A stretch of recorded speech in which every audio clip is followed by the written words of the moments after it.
एक दिन जब दरबार लगा हुआ था, बादशाह अकबर अपने सिंहासन पर विराजमान थे। उनके नवरत्न अपनी अपनी जगहों पर बेटे थे। आज दरबार की कार्यवाही कुछ अलग ही रंगत लिए हुए थी। सामान्य राजकाज के मसलों के बाद कोतवाल ने एक ऐसा मामला पेश किया जिसने सभी को हैरत में डाल दिया।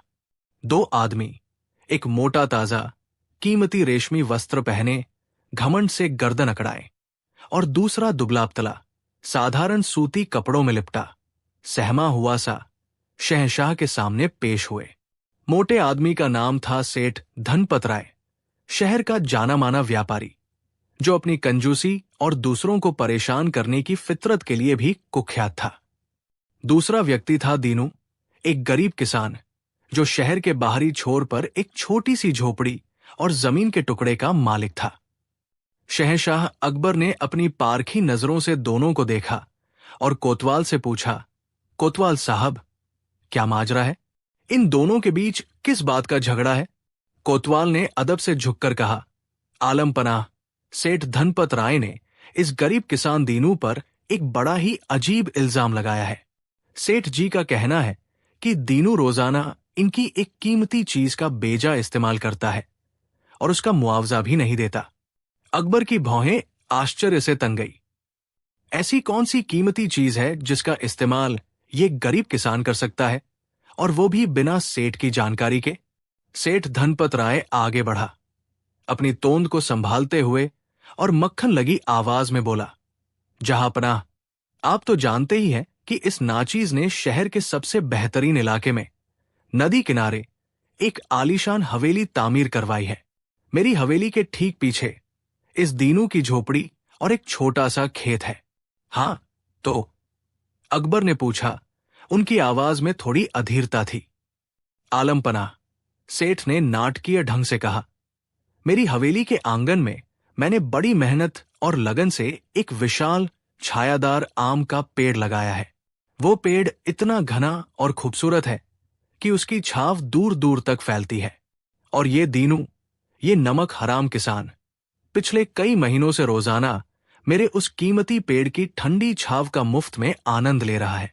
जब दोपहर की तपती धूप होती है तो ये और इसका परिवार मेरे पेड़ की छाव में बैठकर आराम फरमाते हैं। अपने मवेशियों को भी वही बांधते हैं। जहां पनाह, क्या ये सरासर नाइंसाफी नहीं है? पेड़ मेरा, पानी मेरा, मेहनत मेरी, और मजा ये लूटे? पूरा दरबार सेठ धनपत राय की बात सुनकर सन्न रह गया। कुछ दरबारी अपनी हंसी दबाने की कोशिश कर रहे थे, तो कुछ हैरान थे कि कोई व्यक्ति छाव जैसी चीज पर भी अपना दावा कैसे ठोक सकता है। दीनू बेचारा कांप रहा था। उसने हाथ जोड़कर कहा, हुजूर, मैं गरीब आदमी हूं। मेरे खेत के पास सेठ जी का पेड़ है, तो उसकी छाव तो खुद ब खुद मेरे खेत तक आ जाती है। इसमें मेरा क्या कसूर? मैंने कभी सेठ जी से ये नहीं कहा कि वो पेड़ मेरे लिए लगाए। धूप में काम करते करते जब थक जाता हूं, तो कुछ पल सुस्ताने के लिए अगर उस छाव में बैठ गया तो क्या गुनाह कर दिया? शहंशाह अकबर भी इस अजीबोगरीब दावे से चकरा गए। उन्होंने अपने नवरत्नों की ओर देखा, मानो पूछ रहे हों कि इस मसले का क्या हल निकाला जाए।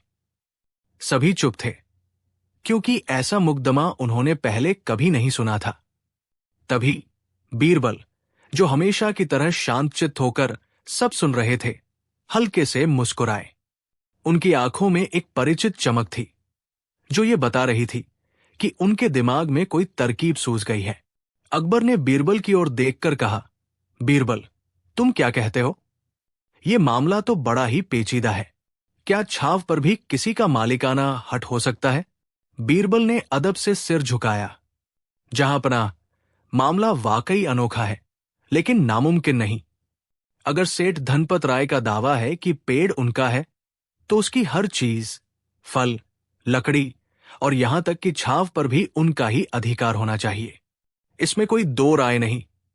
सेठ धनपत राय ये सुनकर फूला नहीं समाया। देखा जहांपनाह, वजीर आजम भी मेरी बात से सहमत है। इस दीनू को मेरी छाव इस्तेमाल करने का हर्जाना देना ही होगा। उसने विजय भाव से दीनू की ओर देखा। दीनू का चेहरा उतर गया। उसे लगा कि अब उसे नाहक ही सजा भुगतनी पड़ेगी। बीरबल ने अपनी बात जारी रखी, लेकिन जहांपनाह, किसी भी चीज का मूल्य तय करने का एक तरीका होता है। हमें यह देखना होगा कि दीनू ने सेठ जी की कितनी छाव का इस्तेमाल किया और उस छाव का उचित मूल्य क्या होना चाहिए। तो तुम क्या सुझाव देते हो, बीरबल? अकबर ने पूछा। उन्हें बीरबल की योजना में दिलचस्पी आने लगी थी। बीरबल ने सेठ धनपत राय से पूछा, सेठ जी, आप अपनी छाव का क्या मूल्य आंकते हैं? आप दीनू से कितना हर जाना चाहते हैं? सेठ ने कुछ देर सोचा, फिर लालची आंखों से दीनू को देखते हुए कहा, हुजूर, मेरी छाव कोई मामूली छाव नहीं है। वो मेरे आलीशान पेड़ की छाव है। मैं चाहता हूं कि दीनू मुझे रोजाना की एक स्वर्ण मुद्रा हर जाने के तौर पर दे। जब से वो मेरी छाव का इस्तेमाल कर रहा है, एक स्वर्ण मुद्रा। ये सुनकर दीनू के होश उड़ गए। वो तो दिन भर मेहनत करके भी कुछ तांबे के सिक्के ही कमा पाता था। एक स्वर्ण मुद्रा तो उसके लिए सपने जैसी थी। वो गिड़गिड़ाने लगा, सरकार, मैं इतनी बड़ी रकम कहां से लाऊंगा? मेरे बीवी बच्चे भूखे मर जाएंगे। दरबार में भी कानाफूसी शुरू हो गई। सभी को सेठ की ये मांग बहुत ज्यादा लग रही थी। बीरबल ने सेठ से कहा, सेठ जी, आपकी मांग तो काफी बड़ी है। क्या आप इस बात का कोई सबूत दे सकते हैं कि आपकी छाव इतनी कीमती है? सेठ अकड़कर बोला, सबूत की क्या जरूरत है? मेरा पेड़ है, मेरी छाव है। मैं जो कीमत मांगू वो देनी पड़ेगी। बीरबल मुस्कुराए, ठीक है सेठ जी, अगर आपकी छाव इतनी ही कीमती है तो उसका सही सी हिसाब किताब ही होना चाहिए। फिर वो दीनू की ओर मुड़े, दीनू, तुम कल सुबह ठीक सूरज उगने के समय सेठ जी की हवेली के पास उसी पेड़ के नीचे पहुंच जाना। और हां, अपने साथ एक लंबा बांस और नापने का फीता भी लेते आना। फिर बीरबल ने सेठ धनपत राय से कहा, और सेठ जी, आप भी कल सुबह वहीं मौजूद रहिएगा। हम आपकी छाव की पैमाइश करेंगे और फिर उसका उचित मूल्य तय किया जाएगा। अगले दिन सूरज की पहली किरण के साथ ही दीनू, बीरबल और कुछ दरबारी उस पेड़ के पास पहुंच गए। सेठ धनपत राय भी अपनी शान दिखाते हुए वहां आ धमका। बीरबल ने दीनू से कहा, दीनू, जैसे जैसे सूरज ऊपर चढ़ेगा और इस पेड़ की छाव तुम्हारे खेत की ओर बढ़ेगी, तुम बांस की मदद से उस छाव की सीमा पर निशान लगाते जाना। हम पूरे दिन ये देखेंगे कि सेठ जी की छाव तुम्हारे खेत के कितने हिस्से पर कितनी देर तक रहती है। सुबह से शाम तक यही सिलसिला चलता रहा। जैसे जैसे सूरज पश्चिम की ओर ढलता गया, पेड़ की छाव लंबी होती गई और दीनू के खेत के ज्यादातर हिस्से को ढकती गई। सेठ धनपत राय मन ही मन खुश हो रहा था। सोच रहा था कि अब तो उसे दीनू से मोटी रकम वसूलने का मौका मिलेगा। शाम को जब सूरज डूबने लगा, बीरबल ने कहा, ठीक है, अब हिसाब लगाया जाए। उन्होंने फीते से उस हिस्से को नापा जिस पर दिन भर में पेड़ की छाव पड़ी थी। फिर उन्होंने सेठ धनपत राय से पूछा, सेठ जी, आपके अनुसार आपके पूरे खेत का किराया कितना होना चाहिए, यदि कोई उसे एक दिन के लिए इस्तेमाल करे? सेठ ने सोचा, अगर वो अपने खेत का किराया ज्यादा बताएगा तो छाव का हिस्सा भी उसी अनुपात में ज्यादा हो जाएगा। उसने कहा, मेरा खेत तो बहुत उपजाऊ है, उसका एक दिन का किराया कम से कम 5 स्वर्ण मुद्राएं तो होना ही चाहिए। बीरबल ने कहा, बहुत खूब। तो आपके अनुसार आपके पूरे खेत का किराया 5 स्वर्ण मुद्राएं हैं। आज इस पेड़ की छाव ने दीनू के खेत के लगभग आधे हिस्से को ढके रखा, और वो भी पूरे दिन नहीं, बल्कि कुछ घंटों के लिए ही। तो उस हिसाब से आपकी छाव का मूल्य लगभग 1 स्वर्ण मुद्रा या उससे भी कम बनता है, जैसा कि आपने कल दरबार में अंदाजा लगाया था। सेठ ये सुनकर खुश हुआ। उसे लगा कि वो जीत गया, लेकिन बीरबल की बात अभी खत्म नहीं हुई थी। उन्होंने दीनू से कहा, दीनू, अब तुम बताओ, अगर कोई तुम्हारी जमीन पर अपनी कोई चीज पूरे दिन रखे तो तुम उसका कितना किराया लोगे? दीनू ने भोलेपन से कहा, हुजूर, मेरी जमीन तो सेठ जी की जमीन जितनी उपजाऊ नहीं है, लेकिन फिर भी अगर कोई पूरे दिन मेरी जमीन इस्तेमाल करे तो मैं उससे कम 2 चांदी के सिक्के तो लूंगा ही। बीरबल मुस्कुराए और सेठ धनपत राय की ओर मुड़े। सेठ जी, जरा गौर फरमाइए, ये पेड़ आपका है तो इसकी छाव भी आपकी हुई, लेकिन जिस जमीन पर यह छाव पड़ती है वो तो दीनू की है। तो जिस तरह दीनू को आपकी छाव इस्तेमाल करने का हर्जाना देना चाहिए, उसी तरह आपको भी दीनू की जमीन पर अपनी छाव डालने का किराया देना चाहिए, है कि नहीं? सेठ धनपत राय का मुंह खुला का खुला रह गया। उसे काटो तो खून नहीं, ये उसने सोचा ही नहीं था। बीरबल ने आगे कहा, दीनू के खेत का किराया, जैसा कि उसने बताया, 2 चांदी के सिक्के रोजाना है। आपकी छाव ने आज दीनू के आधे खेत पर कब्जा कर रखा था, तो उस हिसाब से आपको दीनू को रोजाना 1 चांदी का सिक्का देना होगा। और चूंकि ये पेड़ कई महीनों से दीनू के खेत पर छाव डाल रहा है, तो आपको पिछले कई महीनों का किराया भी दीनू को चुकाना होगा। अब सेठ धनपत राय की हालत देखने लायक थी। वो हकलाते हुए बोला, ये क्या कह रहे हैं आप वज़ीर आज़म? छाव तो खुद ब खुद पड़ती है, मैं जानबूझकर तो नहीं डालता। बीरबल ने गंभीरता से कहा, सेठ जी, जैसे दीनू जानबूझकर आपकी छाव का इस्तेमाल नहीं करता, वो तो खुद ब खुद उसके खेत पर आ जाती है, ठीक उसी तरह आपकी छाव भी दीनू की जमीन पर खुद ब खुद पड़ती है। अगर दीनू आपकी छाव के लिए जिम्मेदार है, तो आप भी अपनी छाव के जमीन पर पड़ने के लिए जिम्मेदार है। सेठ की सारी हैकड़ी निकल गई। उसे समझ आ गया कि वो बीरबल की चतुराई में फंस चुका है। बीरबल ने शहंशाह अकबर की ओर देखते हुए कहा, जहांपनाह, मेरे विचार से न्याय ये कहता है कि या तो सेठ धनपत राय दीनू को उसकी जमीन पर अपनी छाव डालने का किराया अदा करें, या फिर वे दीनू से छाव का कोई हर्जाना न मांगे। और अगर सेठ जी को ये मंजूर नहीं कि उनकी छाव दीनू के खेत पर पड़े, तो उनके पास एक और रास्ता है। वो क्या? अकबर ने उत्सुकता से पूछा। बीरबल ने मुस्कुराते हुए कहा, सेठ जी चाहें तो अपना ये कीमती पेड़ कटवा सकते हैं। न रहेगा बांस, न बजेगी बांसुरी, न पेड़ रहेगा, न छाव पड़ेगी, और न ही कोई झगड़ा होगा। पेड़ कटवाने की बात सुनकर सेठ धनपत राय के होश फाख्ता हो गए। वो पेड़ उसे बहुत प्रिय था और उसकी हवेली की शान था। वो उसे किसी भी कीमत पर कटवाना नहीं चाहता था। वो तुरंत बीरबल के पैरों पर गिर पड़ा। मुझे माफ कर दीजिए वज़ीर आज़म, मुझसे भूल हो गई, मैं लालच में अंधा हो गया था। मैं दीनू से कोई हर्जाना नहीं चाहता, बस मेरे पेड़ को बख्श दीजिए। दीनू भी ये देखकर हैरान था। उसे विश्वास नहीं हो रहा था कि जिस सेठ से पूरा मोहल्ला डरता था, वो आज इस तरह गिड़गिड़ा रहा है। शहंशाह अकबर ठहाका मारकर हंस पड़े। वाह बीरबल, वाह, तुमने तो इस टेढ़े मामले को बड़ी ही खूबसूरती से सुलझा दिया। वाकई तुम्हारी बुद्धिमानी का कोई सानी नहीं। उन्होंने सेठ धनपत राय को कड़ी फटकार लगाई और भविष्य में किसी गरीब को बेवजह परेशान न करने की चेतावनी दी। दीनू को ससम्मान विदा किया गया। उस दिन के बाद सेठ धनपत राय ने कभी किसी को अपनी छाव के लिए परेशान नहीं किया, बल्कि कभी कभार दीनू को अपने पेड़ के मीठे आम भी भिजवा दिया करता था। और ये किस्सा छाव का मुकदमा के नाम से मशहूर हो गया, जो बीरबल की हाजिर जवाबी और न्यायप्रियता का एक और अनुपम उदाहरण बन गया।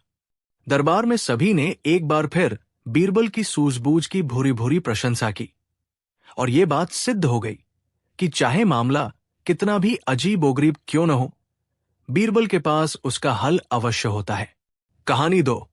बादशाह अकबर की एक बेगम थी, जिनका भाई यानी बादशाह का साला, जिसका नाम शाहजादा सलीम मिर्जा था, अपनी मूर्खता और नासमझी के लिए पूरे आगरा में और विशेषकर शाही दरबार में कुख्यात था। वो दिल का बुरा नहीं था, परंतु उसमें बुद्धि और विवेक का नितांत अभाव था। वो अक्सर ऐसी हरकतें कर बैठता था जिससे न केवल उसकी अपनी जगसाई होती, बल्कि कभी कभी तो बादशाह अकबर को भी शर्मिंदगी उठानी पड़ती थी। बेगम साहिबा अपने भाई से बहुत स्नेह करती थी, और इसी कारण बादशाह भी उसे कुछ रियायतें दे देते थे, परंतु मन ही मन वे भी उसकी हरकतों से परेशान रहते थे। सलीम मिर्जा को अपनी शानो शौकत दिखाने का बड़ा शौक था। वो खुद को बहुत बुद्धिमान और सक्षम समझता था और इसी भ्रम में वो अक्सर ऐसे निर्णय ले लेता था जो हास्यास्पद होते थे। दरबारी मन ही मन उस पर हंसते थे, परंतु बादशाह के डर से कोई खुलकर कुछ नहीं कहता था।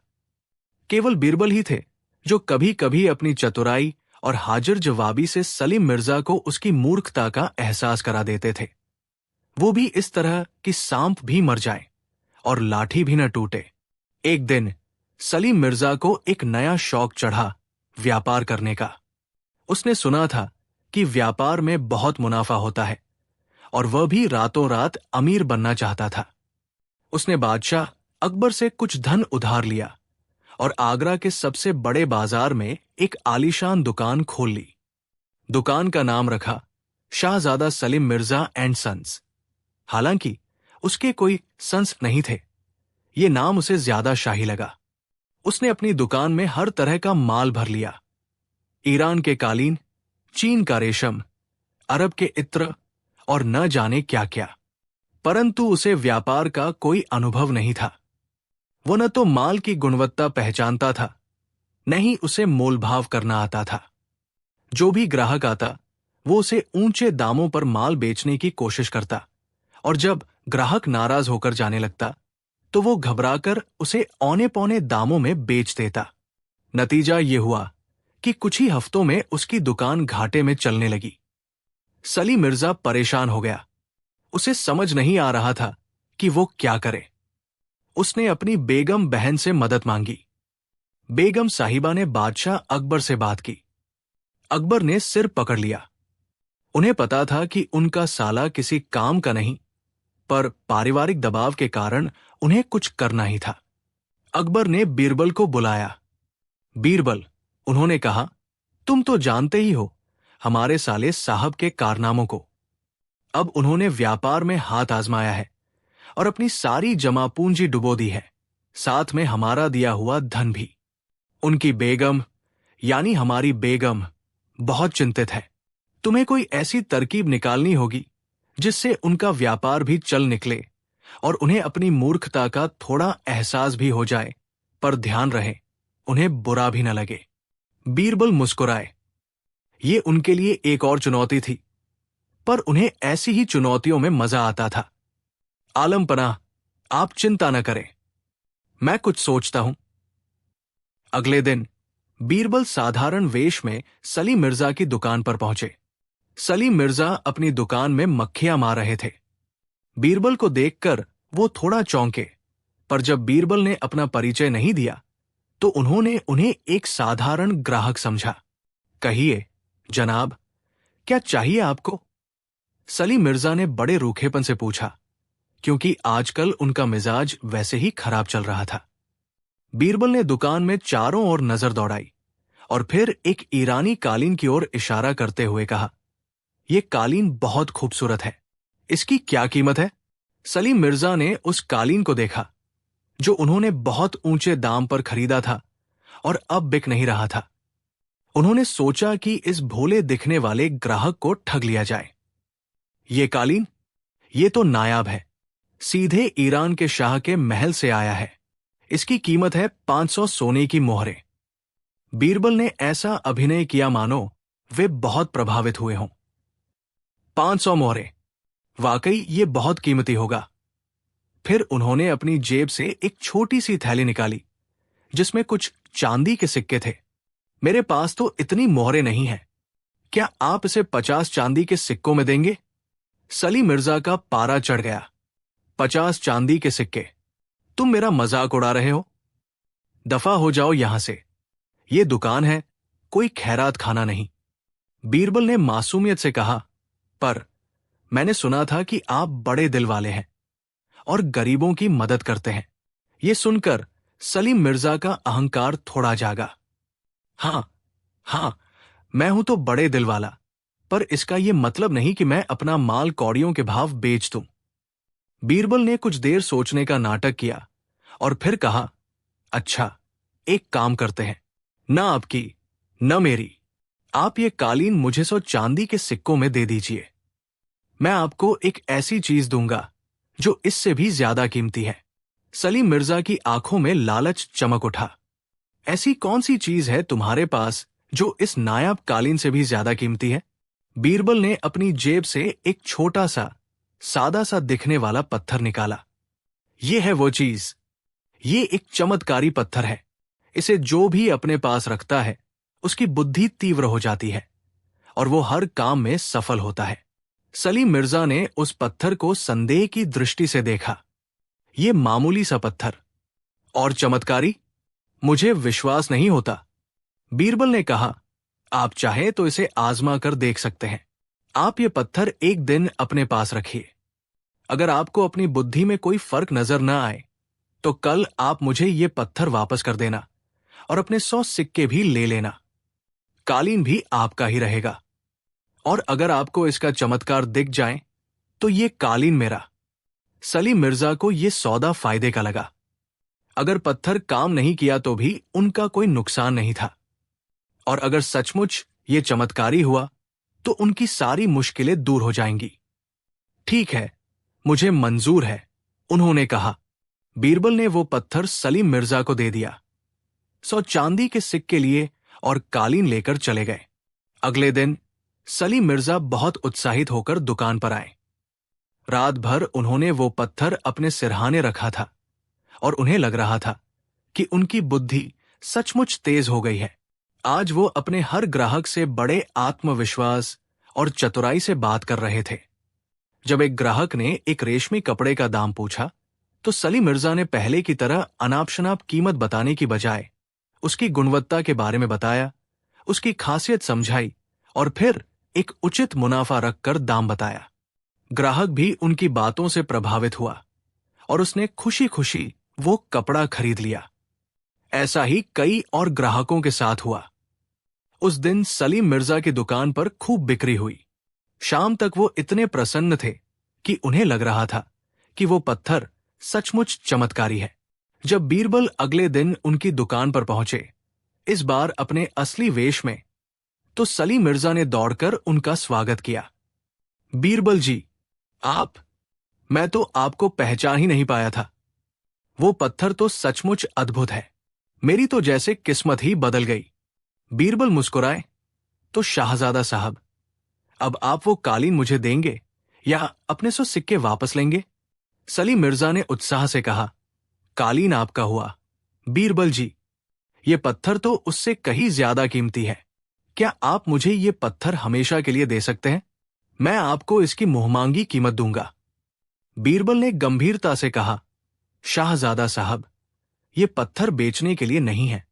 ये तो मैंने आपको केवल ये एहसास दिलाने के लिए दिया था कि सच्ची शक्ति और सफलता किसी चमत्कारी पत्थर में नहीं, बल्कि आपके अपने आत्मविश्वास, आपकी मेहनत और आपकी सूझबूझ में है। सलीम मिर्जा थोड़ा भ्रमित हुए। मैं समझा नहीं, बीरबल जी।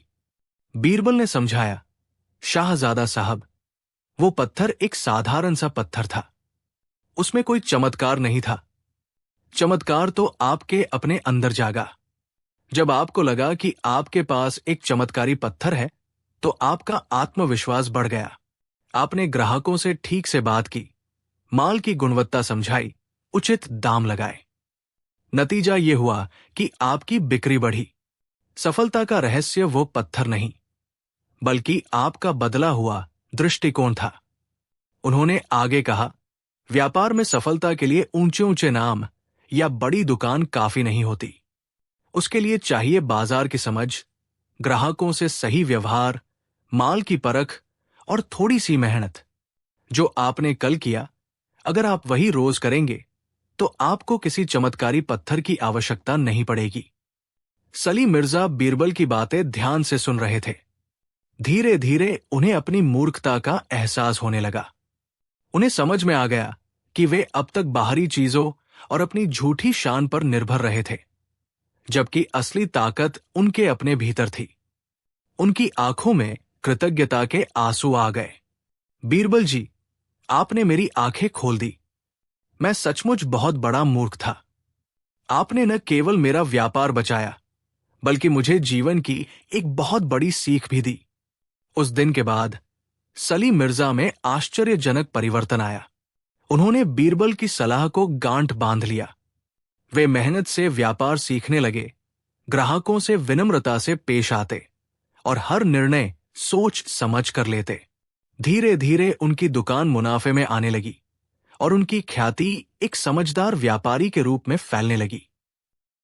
बादशाह अकबर जब ये सब देखते तो मन ही मन बीरबल की प्रशंसा करते। बीरबल ने न केवल उनके नासम साले को सही राह दिखाई थी, बल्कि ये भी साबित कर दिया था कि सही मार्गदर्शन और थोड़ी सी मनोवैज्ञानिक युक्ति से किसी भी व्यक्ति को सुधारा जा सकता है, चाहे वह कितना भी मूर्ख क्यों न समझा जाता हो। और सलीम मिर्जा, वे जीवन भर बीरबल के आभारी रहे, क्योंकि बीरबल ने उन्हें न केवल व्यापार में सफलता दिलाई थी, बल्कि उन्हें आत्मसम्मान और आत्मविश्वास का वह चमत्कारी पत्थर भी दिया था, जो किसी भी हीरे जवाहरात से कहीं ज्यादा कीमती था। कहानी 3। मुगल बादशाह अकबर के दरबार की रौनक ही निराली थी। जहां एक ओर गंभीर राजकीय मसलों पर चर्चा होती थी, वहीं दूसरी ओर हास-परिहास और बुद्धिमत्ता की चमक भी बिखरी रहती थी। इस चमक का एक बड़ा स्रोत थे बीरबल, अकबर के नवरत्नों में सबसे प्रखर और हाजिर जवाब। उनकी न्यायप्रियता और चतुराई के किस्से दूर दूर तक मशहूर थे। ऐसा ही एक किस्सा है जो जैसी करनी वैसी भरनी के सिद्धांत को चरितार्थ करता है और जिसमें बीरबल का न्याय एक मिसाल बन गया। आगरा शहर के बाहरी इलाके में एक धनी व्यापारी रहता था, जिसका नाम था सेठ जगतराम। जगतराम के पास धन दौलत की कोई कमी नहीं थी, परंतु उसका हृदय उतना ही संकीर्ण और क्रूर था। वो अपने कर्मचारियों और आसपास के गरीब लोगों पर अक्सर अत्याचार करता, उनका शोषण करता और बात बात पर उन्हें अपमानित करता था। उसके मन में दया या करुणा का लेशमात्र भी नहीं था। सेठ जगतराम के घर के पास ही एक गरीब लकड़हारा दीनू अपनी बूढ़ी मां और छोटे बच्चों के साथ रहता था। दीनू बहुत ही मेहनती और ईमानदार व्यक्ति था। वो रोज जंगल से लकड़ियां काट कर लाता और उन्हें बाजार में बेचकर जो कुछ भी मिलता उसी से अपने परिवार का गुजारा करता था। उसकी झोपड़ी सेठ जगतराम की आलीशान हवेली की दीवार से सटी हुई थी। एक दिन की बात है, दीनू जंगल से लकड़ियों का भारी गट्ठर लेकर लौट रहा था। वो थकाहारा था और पसीने से तरबतर। जैसे ही वो अपनी झोपड़ी के पास पहुंचा, उसके पैर में ठोकर लगी और वो संतुलन खो बैठा। लकड़ियों का गट्ठर सेठ जगतराम की हवेली की दीवार पर जा गिरा, जिससे दीवार पर कुछ खरोंचे आ गई और थोड़ा सा प्लास्टर झड़ गया। सेठ जगतराम उसी समय अपने बरामदे में टहल रहा था। उसने ये देखा तो आग बबूला हो गया। वो चिल्लाता हुआ बाहर आया, अरे ओ कंगले लकड़हारे, अंधे हो गए हो क्या? देखते नहीं मेरी नई नवेली दीवार का क्या हाल कर दिया तुमने? इसकी मरम्मत का खर्चा कौन देगा? तुम्हारी 7 पुश्तें भी मिलकर इसकी भरपाई नहीं कर सकती। दीनू बेचारा घबरा गया। उसने हाथ जोड़कर कहा, सेठ जी, मुझे क्षमा कर दीजिए। मुझसे अनजाने में ये गलती हो गई। मैं बहुत थका हुआ था, इसलिए ध्यान नहीं रहा। मैं गरीब आदमी हूं। मेरे पास इतने पैसे कहा कि आपकी दीवार की मरम्मत करवा सकूं। आप जो भी छोटी मोटी सजा देंगे मुझे मंजूर होगी। लेकिन सेठ जगतराम का दिल पसीजने वाला नहीं था। वो तो मौके की तलाश में ही रहता था कि कैसे गरीबों को सताया जाए। उसने कहा, छोटी मोटी सजा? तेरी ये हिम्मत! तूने मेरा लाखों का नुकसान किया है, अब तुझे इसकी कीमत चुकानी पड़ेगी। सेठ ने अपने लठैतों को बुलाया और दीनू को पकड़वा लिया। उसने दीनू की लकड़ियों का गट्ठर छीन लिया और उसे बुरी तरह पिटवाया। दीनू दर्द से करहाता रहा, दया की भीख मांगता रहा, पर सेठ जगतराम का पत्थर दिल नहीं पिघला। उसने दीनू को धमकी दी कि अगर आइंदा उसकी हवेली की तरफ आंख उठाकर भी देखा तो जान से मार डालेगा। घायल और अपमानित दीनू किसी तरह अपने घर पहुंचा। उसकी बूढ़ी मां और बच्चे उसे इस हालत में देखकर रोने लगे। दीनू के मन में सेठ जगतराम के प्रति गहरा आक्रोश और पीड़ा थी, पर वो बेचारा कर भी क्या सकता था। वो गरीब और असहाय था। कुछ दिन बीत गए। दीनू का घाव तो भरने लगा, पर उसके मन का घाव गहरा होता जा रहा था। वो अक्सर सोचता कि क्या गरीबों के लिए कोई न्याय नहीं है? क्या अमीर लोग यूं ही उन पर अत्याचार करते रहेंगे? एक दिन दीनू की मां ने उसे सलाह दी, बेटा, तुम बादशाह अकबर के दरबार में जाकर फरियाद क्यों नहीं करते? सुना है बादशाह बहुत न्यायप्रिय है और बीरबल जी तो गरीबों के मसीहा है। शायद वही तुम्हारी कुछ मदद कर सके। दीनू को ये बात जंच गई। अगले ही दिन वो बादशाह अकबर के दरबार में पहुंचा। दरबार खचाखच भरा हुआ था। दीनू सहमते हमते आगे बढ़ा और बादशाह के सामने अपनी दुख भरी कहानी कह सुनाई। उसने बताया कि कैसे सेठ जगतराम ने निरपराध होते हुए भी उसे पिटवाया और उसकी लकड़ियां छीन ली, सिर्फ इसलिए कि अनजाने में उसकी दीवार पर कुछ खरोंचें आ गई थी। बादशाह अकबर को दीनू की बातें सुनकर बहुत क्रोध आया। उन्होंने तुरंत सेठ जगतराम को दरबार में हाजिर करने का हुक्म दिया।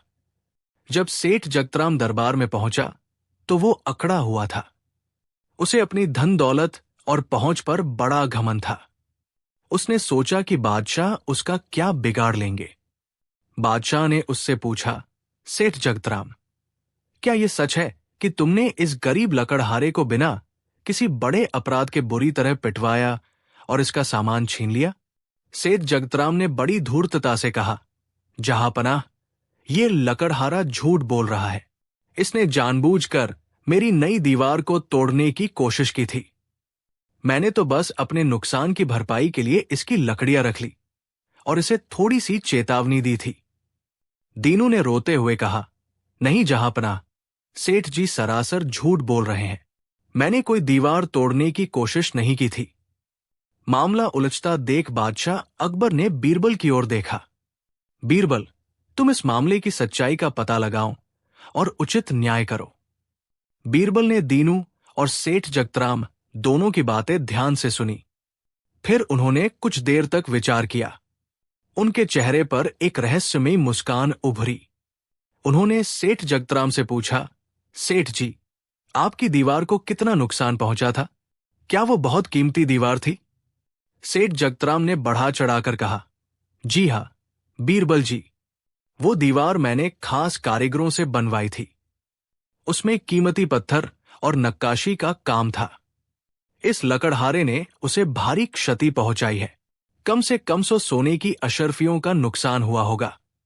बीरबल ने दीनू से पूछा, दीनू, क्या तुम सेठ जी की बात से सहमत हो? दीनू ने घबराते हुए कहा, नहीं हुजूर, दीवार पर बस कुछ खरोंचें आई थी और थोड़ा सा प्लास्टर झड़ा था।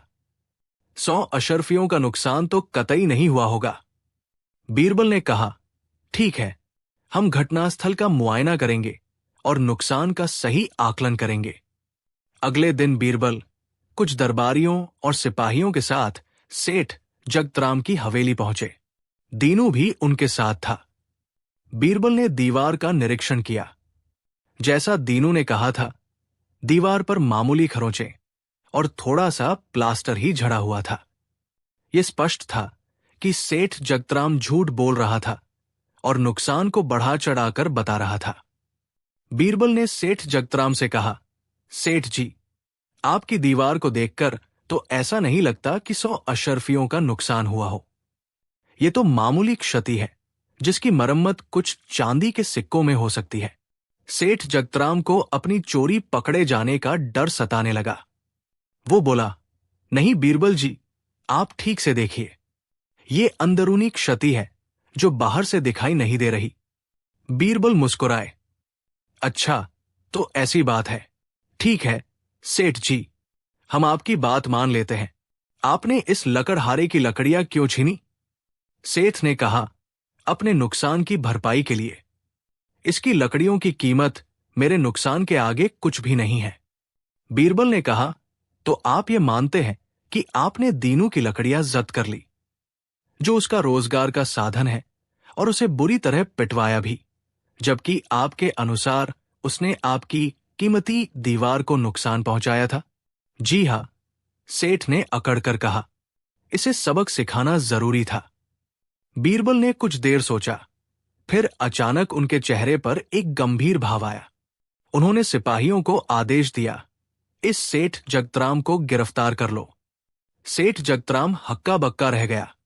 गिरफ्तार? मुझे? मैंने क्या किया है? बीरबल ने शांत परंतु दृढ़ स्वर में कहा, सेठ जगतराम, तुमने एक निर्दोष और गरीब व्यक्ति पर अत्याचार किया है। तुमने न केवल उसे शारीरिक पीड़ा दी, बल्कि उसकी रोजी रोटी का साधन भी छीन लिया। तुमने दरबार में झूठ बोला और न्याय को गुमराह करने की कोशिश की। अब तुम्हें तुम्हारे कर्मों का फल मिलेगा। फिर बीरबल ने दीनू की ओर मुड़कर कहा, दीनू, तुम बताओ, सेठ जगतराम ने तुम्हें कितनी चोट पहुंचाई थी? क्या तुम्हारी कोई हड्डी टूटी थी या कोई गहरा घाव लगा था? दीनू ने ईमानदारी से बताया, हुजूर, पिटाई तो बहुत हुई थी। शरीर पर नील पड़ गए थे और कई दिनों तक दर्द रहा, पर शुक्र है कि कोई हड्डी नहीं टूटी। बीरबल ने कहा, ठीक है, अब सुनो मेरा फैसला। सारा दरबार और वहां उपस्थित लोग सांस रोके बीरबल का फैसला सुनने को उत्सुक थे। बीरबल ने घोषणा की, सेठ जगतराम, तुमने दीनू की लकड़ियां छीनकर उसे आर्थिक नुकसान पहुंचाया और उसे मारकर शारीरिक कष्ट दिया। तुम्हारे अनुसार तुम्हारी दीवार को भारी क्षति पहुंची थी। न्याय का तकाजा है कि जैसा तुमने किया वैसा ही तुम्हारे साथ भी किया जाए। इसलिए मेरा आदेश है कि सेठ जगतराम की इस हवेली की उसी दीवार को जिसे दीनू ने क्षति पहुंचाई थी, उसी तरह से और उतनी ही मात्रा में तोड़ा जाए जितनी सेठ के अनुसार दीनू ने क्षति पहुंचाई थी। यदि सेठ कहता है कि 100 अशर्फियों का नुकसान हुआ, तो दीवार को इतना तोड़ा जाए कि उसकी मरम्मत में 100 अशर्फियां लगे। ये सुनकर सेठ जगतराम के होश उड़ गए। उसकी अपनी ही चाल उस पर उल्टी पड़ गई थी। वो चीख पड़ा, नहीं नहीं, बीरबल जी, ये आप क्या कह रहे हैं? मेरी दीवार? नहीं, ऐसा मत कीजिए। मुझसे गलती हो गई। दीनू ने कोई खास नुकसान नहीं किया था, बस मामूली खरोंचे थी। बीरबल ने कहा, ओह, तो अब आप स्वीकार करते हैं कि नुकसान मामूली था? लेकिन थोड़ी देर पहले तो आप 100 अशर्फियों के नुकसान की बात कर रहे थे। सेठ जगतराम बीरबल के पैरों में गिर पड़ा। मुझे माफ कर दीजिए बीरबल जी, मैंने लालच और घमंड में झूठ बोला था। दीनू निर्दोष है, कृपया मेरी दीवार को मत तोड़वाइए।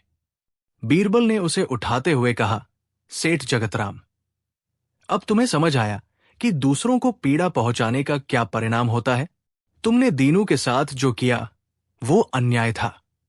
अब तुम्हें उसका प्रायश्चित करना होगा। फिर बीरबल ने अपना अंतिम फैसला सुनाया, सेठ जगतराम, तुम्हें दीनू को उसकी छीनी हुई लकड़ियों का मूल्य ब्याज सहित तुरंत लौटाना होगा। इसके अतिरिक्त तुमने उसे जो शारीरिक और मानसिक पीड़ा दी है, उसके हर्जाने के तौर पर तुम्हें दीनू को 50 सोने की अशर्फियां देनी होंगी। और भविष्य में यदि तुमने किसी भी गरीब या असहाय व्यक्ति पर अत्याचार करने की कोशिश की, तो तुम्हें कठोर कारावास का दंड दिया जाएगा। जहां तक तुम्हारी दीवार का सवाल है, बीरबल ने कुछ सोचते हुए कहा, चूंकि तुमने स्वयं स्वीकार कर लिया है कि नुकसान मामूली था, इसलिए उसे तोड़ा नहीं जाएगा। परंतु तुम्हें दरबार में झूठ बोलने और न्याय प्रक्रिया में बाधा डालने के अपराध में राजकोष में 20 सोने की अशर्फिया जुर्माने के तौर पर जमा करानी होंगी। सेठ जगतराम का चेहरा पीला पड़ गया था। उसे अपनी करनी का फल मिल चुका था। उसने कांपते हाथों से दीनू को हर्जाने की रकम दी और राजकोष में जुर्माना भी भरा। दीनू की आंखों में खुशी के आंसू थे। उसे न्याय मिल गया था। उसने बीरबल और बादशाह अकबर का लाख लाख धन्यवाद किया। बादशाह अकबर बीरबल के इस बुद्धिमत्तापूर्ण और न्यायसंगत फैसले से अत्यंत प्रसन्न हुए। उन्होंने दरबार में कहा, बीरबल, तुमने एक बार फिर साबित कर दिया कि न्याय की दृष्टि में अमीर गरीब सब बराबर है और जो जैसा करता है उसे वैसा ही भरना पड़ता है। यह कहानी पूरे आगरा में फैल गई। लोगों ने बीरबल के न्याय की भूरी भूरी प्रशंसा की। सेठ जगतराम को भी अपनी गलती का एहसास हुआ और कहा जाता है कि इस घटना के बाद उसके व्यवहार में काफी सुधार आया। उसने गरीबों को सताना छोड़ दिया और दान पुण्य के कार्यों में भी रुचि लेने लगा। इस प्रकार बीरबल ने अपने न्याय के माध्यम से ये सिद्ध कर दिया कि जैसी करनी वैसी भरनी का सिद्धांत अटल है और कोई भी व्यक्ति अपने कर्मों के फल से बच नहीं सकता। ये कहानी आज भी हमें सच्चाई, ईमानदारी और करुणा के मार्ग पर चलने की प्रेरणा देती है। कहानी 4। एक दिन जब दरबार लगा हुआ था, उस दिन दरबार में एक ऐसा पेचीदा मामला आया था जिसने नगर के काजी और अन्य अनुभवी सलाहकारों को भी चक्कर में डाल दिया था। मामला 2 भाइयों रामदीन और श्यामदीन के बीच एक पुश्तैनी जमीन के टुकड़े को लेकर था। ये जमीन न केवल उपजाऊ थी, बल्कि उसके बीचों बीच एक ऐसा कुआं था जिसके पानी को गांव वाले चमत्कारी मानते थे। कहा जाता था कि उस कुएं का पानी कभी नहीं सूखता था और उससे सिंचाई करने पर फसल दोगुनी होती थी। दोनों भाई रामदीन और श्यामदीन दरबार में उपस्थित थे। रामदीन, बड़ा भाई, उम्र में लगभग 40 का रहा होगा। उसके चेहरे पर चालाकी और थोड़ा अहंकार स्पष्ट झलक रहा था। श्यामदीन, छोटा भाई, लगभग 35 का, अधिक सीधा सादा और मेहनती प्रतीत होता था। उसके चेहरे पर चिंता और निराशा की लकीरें थी। काजी साहब ने मामले का ब्यौरा पेश किया। आलम पनाह, इन दोनों भाइयों के पिता हरिदास का कुछ माह पूर्व देहांत हो गया। उनके पास ये बेशकीमती जमीन थी। अब दोनों भाई इस पर अपना अपना हक जता रहे हैं। मुश्किल यह है कि हरिदास ने कोई वसीयत नहीं छोड़ी और दोनों के पास अपने अपने दावे को पुख्ता करने के लिए कुछ गवाह और कुछ अधूरे दस्तावेज हैं जिनसे स्थिति स्पष्ट नहीं हो पा रही। अकबर ने रामदीन की ओर देखा। रामदीन, तुम्हारा क्या कहना है? रामदीन ने आगे बढ़कर अदब से सलाम किया। जहां पनाह, मैं हरिदास का बड़ा पुत्र हूं। हमारे कुल की परंपरा के अनुसार पिता की संपत्ति का असली वारिस बड़ा बेटा ही होता है। पिताजी हमेशा मुझसे कहते थे कि ये जमीन और ये कुआं मेरे ही होंगे। मेरे पास गांव के कुछ प्रतिष्ठित लोगों की गवाही है जो इस बात की पुष्टि कर सकते हैं। उसने कुछ कागजात भी पेश किए जो पुराने और अस्पष्ट थे। फिर अकबर ने श्यामदीन से पूछा, और तुम्हारा क्या दावा है श्यामदीन? श्यामदीन की आंखों में आंसू छलक आए। उसने रुंधे गले से कहा, हुजूर, मैं छोटा जरूर हूं, लेकिन पिछले 15 सालों से इसी जमीन पर अपने खून सीने से खेती कर रहा हूं। पिताजी जब बीमार पड़े तो उनकी सारी सेवा मैंने ही की। बड़े भाई साहब तो शहर में अपना व्यापार करते थे। उन्हें गांव और खेती बाड़ी से कोई मतलब नहीं था। पिताजी ने कई बार मुझसे कहा था कि मेरी मेहनत देखकर वो ये जमीन मुझे ही देंगे। ये कुआं मेरे बच्चों की तरह है, मैंने इसकी देखभाल की है। उसके पास भी कुछ लोगों के हस्ताक्षर वाले पत्र थे जो उसकी मेहनत और पिता की सेवा की गवाही दे रहे थे। दरबार में कानाफूसी शुरू हो गई। मामला सचमुच उलझा हुआ था। दोनों के दावों में कुछ न कुछ सच्चाई लग रही थी। अकबर ने अपने नवरत्नों की ओर देखा। सभी विचारमग्न थे। अंत में उनकी दृष्टि बीरबल पर जाकर टिकी। बीरबल, तुम्हारी क्या राय है इस मसले पर? यह फैसला करना तो टेढ़ी खीर लग रहा है। बीरबल अपनी जगह से उठे, दोनों भाइयों को ध्यान से देखा और फिर मुस्कुराते हुए बोले, जहांपनाह, खीर टेढ़ी हो या सीधी, अगर बनाने वाले में हुनर हो तो स्वादिष्ट ही बनती है। मुझे लगता है इस मामले का हल भी निकल आएगा। बस थोड़ा सब्र और थोड़ी परख की जरूरत है। अकबर को बीरबल पर पूरा भरोसा था। ठीक है बीरबल, आज तुम न्यायाधीश हो। इस मामले का फैसला तुम्हें ही करना है। हमें उम्मीद है कि तुम दूध का दूध और पानी का पानी कर दोगे। बीरबल ने दोनों भाइयों को संबोधित किया। रामदीन, श्यामदीन, तुम दोनों ही इस जमीन और कुएं को अपना बता रहे हो। चूंकि तुम्हारे पिता ने कोई स्पष्ट वसीयत नहीं छोड़ी है और तुम्हारे द्वारा प्रस्तुत किए गए सबूत भी निर्णायक नहीं है। इसलिए हमें किसी और तरीके से सच्चाई का पता लगाना होगा। दोनों भाई उत्सुकता से बीरबल की ओर देखने लगे। बीरबल ने कुछ क्षण सोचा, फिर बोले, वो जमीन और वो कुआं तुम्हारे पिता की आत्मा का अंश है। मैं ये देखना चाहता हूं कि तुम दोनों में से कौन उस विरासत का सच्चा सम्मान करता है। इसलिए मेरा फैसला यह है कि उस जमीन के 2 बराबर हिस्से किए जाएंगे। एक हिस्सा रामदीन को मिलेगा और दूसरा श्यामदीन को। यह सुनकर रामदीन के चेहरे पर हल्की मुस्कान फैल गई, जबकि श्यामदीन थोड़ा निराश हुआ, क्योंकि वो पूरी जमीन चाहता था। लेकिन बीरबल ने अपनी बात अभी पूरी नहीं की थी। हां, जमीन तो बंट जाएगी, लेकिन उस चमत्कारी कुएं का क्या होगा? वो तो जमीन के ठीक बीचों बीच है। सभी दरबारी और दोनों भाई सांस रोके बीरबल का अगला वाक्य सुनने का इंतजार करने लगे। बीरबल ने गंभीरता से कहा, कुआं भी आधा आधा बांटा जाएगा। रामदीन, तुम अपने हिस्से की जमीन की ओर से कुएं को आधा मिट्टी और पत्थरों से भर दोगे, और श्यामदीन, तुम अपने हिस्से की जमीन की ओर से कुएं के आधे भाग को मिट्टी और पत्थरों से भर दोगे। इस प्रकार कुएं का भी न्यायपूर्ण बंटवारा हो जाएगा। यह सुनकर दरबार में सन्नाटा छा गया। यह कैसा उटटांग फैसला था? एक चमत्कारी कुएं को मिट्टी से भर देना? रामदीन ने थोड़ा झिझकते हुए कहा, लेकिन हुजूर, अगर कुआं भर दिया गया तो उसका चमत्कारी पानी कहा जाएगा? फिर तो जमीन भी बंजर हो जाएगी। उसकी आवाज में कुएं के प्रति चिंता कम, अपनी जमीन के हिस्से के बंजर होने का डर ज्यादा था। वो सोच रहा था कि अगर कुआं बंद हो गया तो उसके हिस्से की जमीन का मूल्य कम हो जाएगा। बीरबल ने रामदीन की ओर देखकर कहा, फैसला तो फैसला है रामदीन। अगर तुम्हें जमीन का अपना हिस्सा चाहिए तो कुएं का भी बंटवारा स्वीकार करना होगा। तुम्हें अपने हिस्से का कुआं तो भरना ही पड़ेगा। रामदीन ने कुछ देर सोचा। उसके मन में लालच और व्यावहारिकता का द्वंद्व चल रहा था। अंततः उसने सोचा, चलो, आधी जमीन तो मिल रही है, कुआं भर भी गया तो क्या, बाद में शायद कोई और जुगाड़ कर लूंगा पानी का, या फिर अपने हिस्से की जमीन बेच दूंगा। उसने हामी भर दी। ठीक है हुजूर, मुझे आपका फैसला मंजूर है।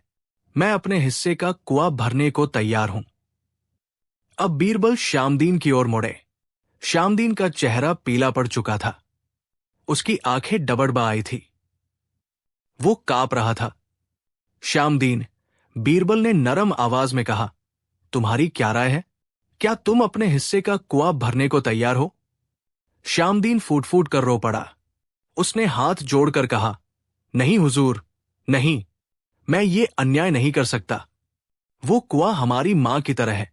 उसने पीढ़ियों से हमारे खेतों को सींचा है, हमारे गांव को पानी दिया है। मेरे पिता ने अपनी जान से ज्यादा इस कुएं की हिफाजत की थी। मैं उसे अपने हाथों से कैसे बर्बाद कर सकता हूं?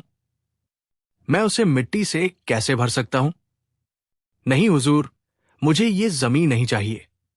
भले ही ये पूरी जमीन भाई रामदीन को मिल जाए, पर मैं उस पवित्र कुएं का अपमान नहीं करूंगा। मैं उसे नष्ट नहीं होने दूंगा। श्यामदीन की बातें सुनकर दरबार में उपस्थित सभी लोगों की आंखें नम हो गई।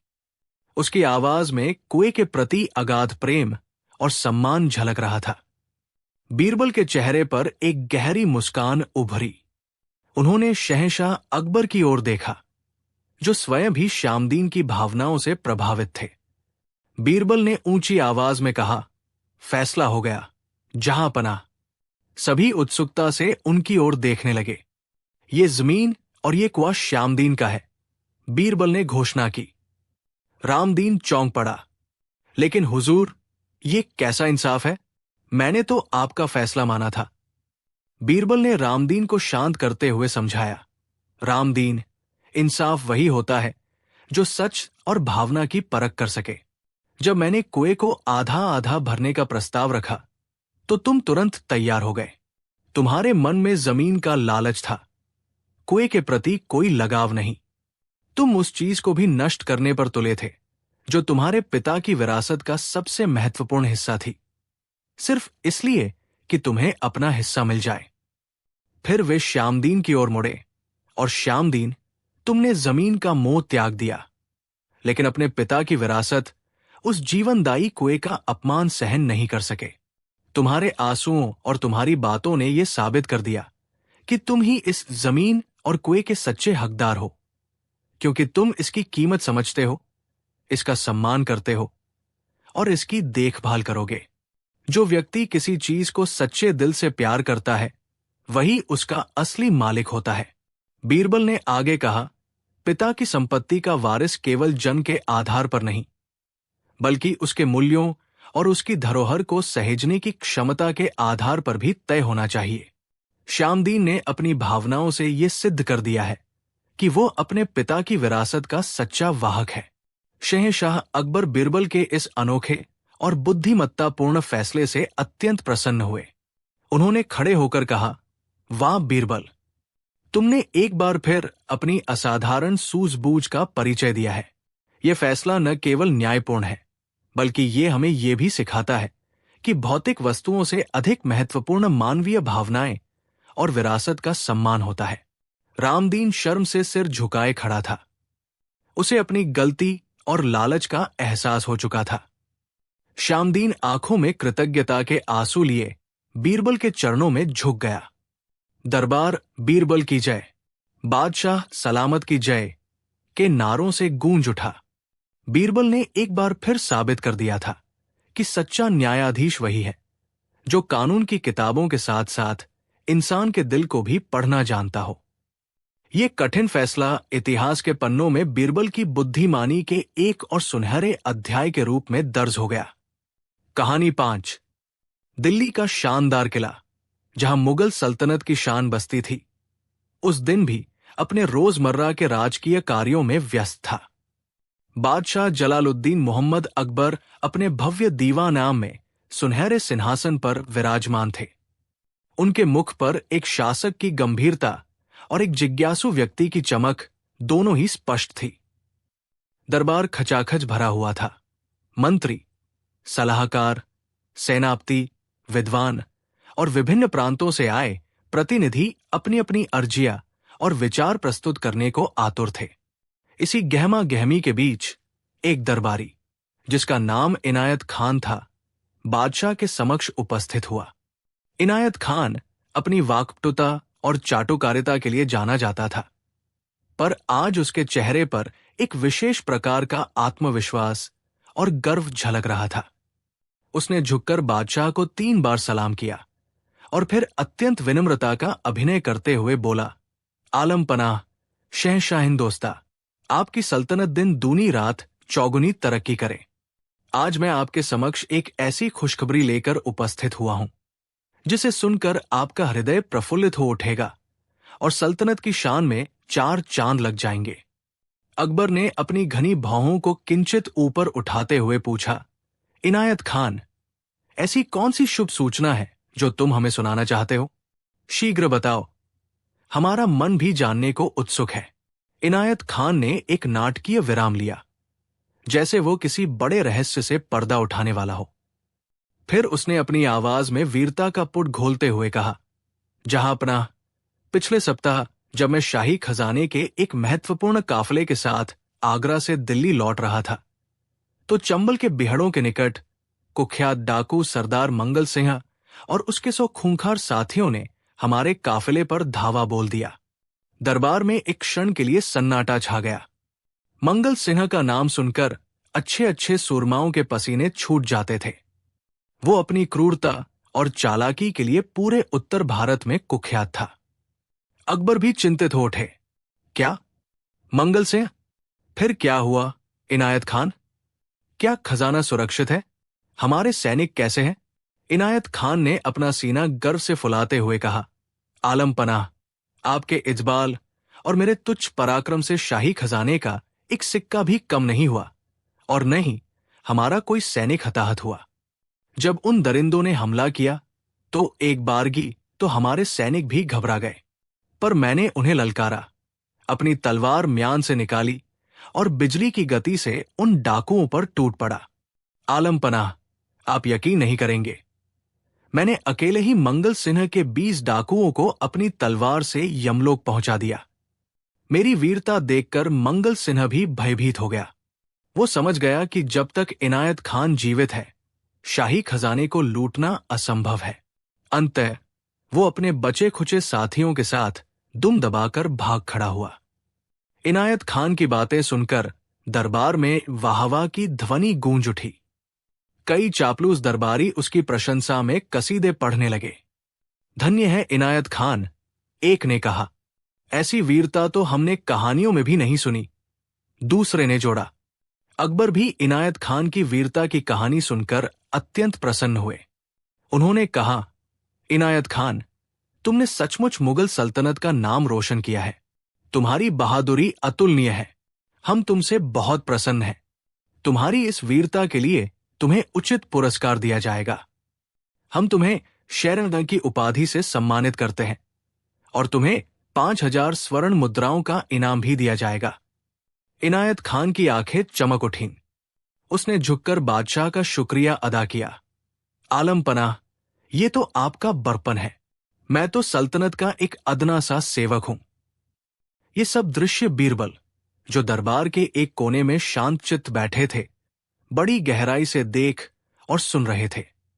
उनके मुख पर हल्की सी मुस्कान थी, जिसे पढ़ पाना किसी के लिए भी आसान नहीं था। उन्हें इनायत खान की कहानी में कुछ खटक रहा था। मंगल सिन्हा जैसा दुर्दांत डाकू, जिसके नाम से पूरी सेना कांपती थी, वो इतनी आसानी से हार मानकर भाग जाएगा, और वह भी एक ऐसे व्यक्ति से जिसका युद्ध कौशल कभी किसी ने देखा न हो। ये बात बीरबल के गले नहीं उतर रही थी। इनायत खान की बातों में अतिशयोक्ति की गंध आ रही थी। जब दरबार समाप्त हुआ और सभी दरबारी जाने लगे, तो अकबर ने बीरबल को अपने पास बुलाया। बीरबल, उन्होंने कहा, तुमने इनायत खान की बहादुरी का किस्सा सुना? क्या तुम्हें नहीं लगता कि वो सचमुच एक महान योद्धा है? बीरबल ने अदब से सिर झुकाकर कहा, आलम पनाह, इनायत खान ने जो कहानी सुनाई वो निश्चय ही रोमांचक है। यदि ये सत्य है तो वे प्रशंसा के पात्र है। परंतु हुजूर, कुछ बातें मेरे मन में संदेह उत्पन्न कर रही है। अकबर चौंके। संदेह? कैसा संदेह बीरबल? क्या तुम इनायत खान की वीरता पर प्रश्न उठा रहे हो? बीरबल ने उत्तर दिया, जहांपनाह, प्रश्न उठाना मेरा ध्येय नहीं, सत्य तक पहुंचना है। मंगल सिंह कोई साधारण डाकू नहीं है। वो अत्यंत धूर्त और क्रूर है। उसका इस प्रकार से भाग जाना, वो भी तब जब उसके पास 100 डाकुओं की शक्ति थी और इनायत खान के साथ गिनती के सैनिक, ये थोड़ा अविश्वसनीय लगता है। क्या काफिले के अन्य सैनिकों ने भी इनायत खान के इस अद्भुत पराक्रम को उसी प्रकार देखा जैसा उन्होंने वर्णन किया है? अकबर कुछ सोच में पड़ गए। तुम्हारा कहना भी ठीक है बीरबल, किंतु इनायत खान ने इतने विश्वास से कहा और सभी दरबारियों ने भी उसकी बात का समर्थन किया। बीरबल ने कहा, आलम पनाह, विश्वास और सत्य में कभी कभी अंतर होता है। दरबारियों का समर्थन तो अक्सर हवा के रुख के साथ बदलता रहता है। यदि आप आज्ञा दें तो मैं इस मामले की थोड़ी जांच करना चाहूंगा। अकबर को बीरबल की बुद्धिमत्ता पर पूरा भरोसा था। उन्होंने कहा, ठीक है बीरबल, हम तुम्हें अनुमति देते हैं। तुम इस मामले की छानबीन करो और हमें सत्य से अवगत कराओ। किंतु ध्यान रहे, यदि इनायत खान निर्दोष और सत्यवादी सिद्ध हुआ तो तुम्हें उससे क्षमा मांगनी होगी। मुझे स्वीकार है, जहांपनाह, बीरबल ने कहा और वहां से विदा ली। अब बीरबल के सामने चुनौती थी इनायत खान के झूठ का पर्दाफाश करने की। उन्होंने सबसे पहले उस काफिले के कुछ साधारण सैनिकों को गुप्त रूप से बुलवाया, जो उस घटना के समय इनायत खान के साथ थे। बीरबल ने उनसे अलग अलग पूछताछ की। एक सैनिक, जो थोड़ा भयभीत था, पहले तो इनायत खान की सुनाई कहानी को ही दोहराता रहा, परंतु जब बीरबल ने उसे अभयदान दिया और सच्चाई बताने का आग्रह किया, तो उसने धीरे धीरे सच उगलना शुरू किया। हुजूर, सैनिक ने कांपती आवाज में कहा, मंगल सिन्हा के डाकुओं ने हमला तो किया था, ये सच है। हम सब बहुत डर गए थे। पर इनायत खान साहब, उन्होंने तो तलवार म्यान से निकाली भी नहीं थी। जैसे ही डाकुओं का पहला दल दिखा, वो तो अपने घोड़े को मोड़कर सबसे पहले पीछे की ओर भागे और एक घनी झाड़ी में छिप गए थे। बीरबल ने पूछा, तो फिर डाकू कैसे भागे और खजाना कैसे बचा? सैनिक ने बताया, हुजूर, उसी समय पास के जंगल से शिकार खेलकर लौट रहे शहजादे सलीम के कुछ अंगरक्षक, जो संख्या में लगभग 50 थे और बेहतरीन तीरंदाज थे, उन्होंने डाकुओं को आते देख लिया था। उन्होंने ऊंचे टीलों से डाकुओं पर तीरों की ऐसी वर्षा की कि डाकुओं में भगदड़ मच गई। मंगल सिंह भी स्थिति को भांपकर अपने साथियों सहित भाग खड़ा हुआ। इनायत खान साहब तो तब झाड़ी से बाहर निकले जब सब शांत हो गया था। उन्होंने फिर हमें धमकाया कि बादशाह को यही बताया जाए कि उन्होंने ही डाकुओं को भगाया है, वरना वो हमारी शिकायत करके हमें नौकरी से निकलवा देंगे। अन्य सैनिकों से भी बीरबल को लगभग यही कहानी सुनने को मिली। कुछ ने यह भी बताया कि इनायत खान ने उन सभी को कुछ इनाम भी दिया था ताकि वे उसका राज गुप्त रखें। अब बीरबल के पास इनायत खान के झूठ का पुख्ता सबूत था, परंतु वो सीधे बादशाह के पास जाकर ये सब बताना नहीं चाहते थे। वो चाहते थे कि इनायत खान स्वयं अपने मुंह से अपना झूठ कबूले या कम से कम उसकी पोल भरे दरबार में खुले। अगले दिन बीरबल ने एक योजना बनाई। उन्होंने बादशाह अकबर से एकांत में मिलकर कहा, आलम पनाह, इनायत खान की वीरता की कहानी सुनकर मुझे एक विचार आया है। हमारे राज्य की सीमाओं पर अक्सर उपद्रवी तत्व सिर उठाते रहते हैं। क्यों न हम एक विशेष वीर दल का गठन करें, जिसका नेतृत्व इनायत खान जैसे बहादुर योद्धा को सौंपा जाए। इस दल का कार्य होगा ऐसे उपद्रवियों का दमन करना। अकबर को यह विचार पसंद आया। ये तो बहुत उत्तम विचार है बीरबल। इनायत खान की बहादुरी का सदुपयोग भी होगा और राज्य की सुरक्षा भी सुदृढ़ होगी। अगले दिन दरबार में अकबर ने यह प्रस्ताव रखा, हम इनायत खान की वीरता से इतने प्रभावित हैं कि हमने उन्हें एक नई और महत्वपूर्ण जिम्मेदारी सौंपने का निर्णय लिया है। हम एक विशेष सुरक्षा बल का गठन कर रहे हैं, जिसके सेनापति होंगे शेर मैदान इनायत खान। उनका पहला कार्य होगा हमारे गुप्तचरों के अनुसार राजगढ़ के किले के पास डेरा डाले खूंखार डाकू शेरदिल और उसके 200 साथियों का सफाया करना। शेरदिल मंगल सिंह से भी अधिक क्रूर और चालाक माना जाता है।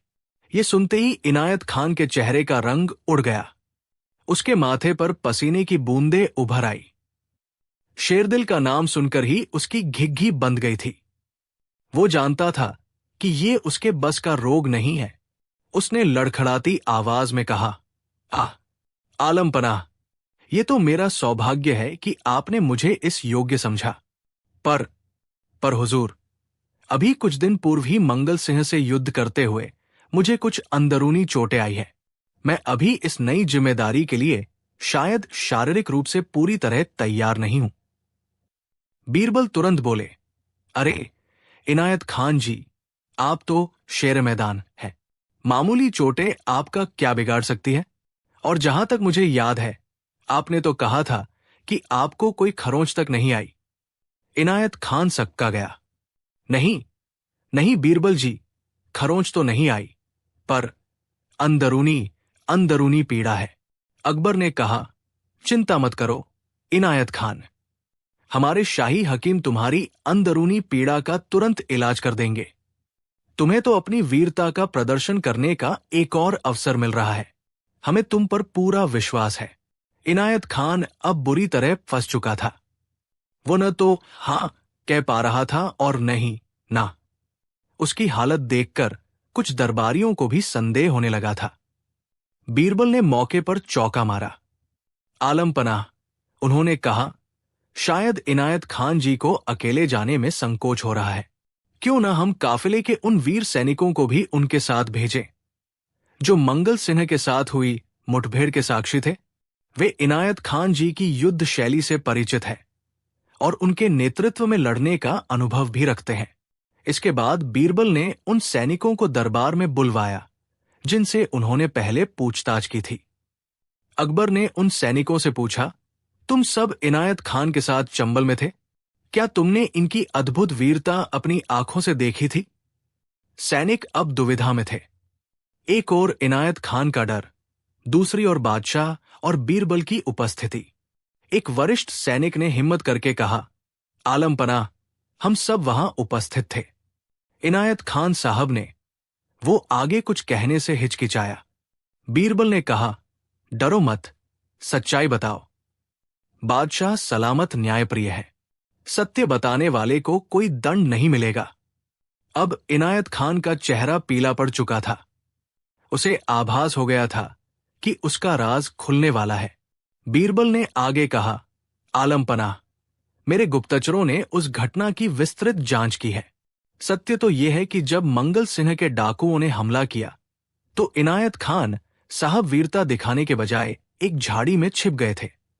शाही खजाने और सैनिकों की रक्षा तो शहजादे सलीम के अंगरक्षकों ने की थी, जो संयोगवश वहां पहुंच गए थे। ये सुनकर दरबार में सन्नाटा छा गया। अकबर की आंखें गुस्से से लाल हो गई। उन्होंने इनायत खान की ओर घूर कर देखा। इनायत खान थरथर कांपने लगा। वो समझ गया कि अब झूठ बोलने का कोई फायदा नहीं। वो बादशाह के पैरों पर गिर पड़ा और रोते हुए बोला, मुझे माफ कर दीजिए जहांपनाह, मुझसे बहुत बड़ी गलती हो गई। मैंने पदोन्नति और इनाम के लालच में ये झूठी कहानी गढ़ी थी। मैं कायर हूं, मैंने कोई बहादुरी नहीं दिखाई।